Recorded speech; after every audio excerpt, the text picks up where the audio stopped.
இலையிலே பிப்பி செஞ்சு ஊதினோம்.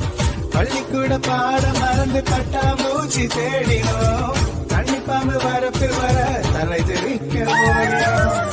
பனங்காயின் வண்டியில் பசுமாட்டு தொழுவத்தை சுற்றி வந்து பம்பாய்க்கு போனதாக சொல்லினோம்.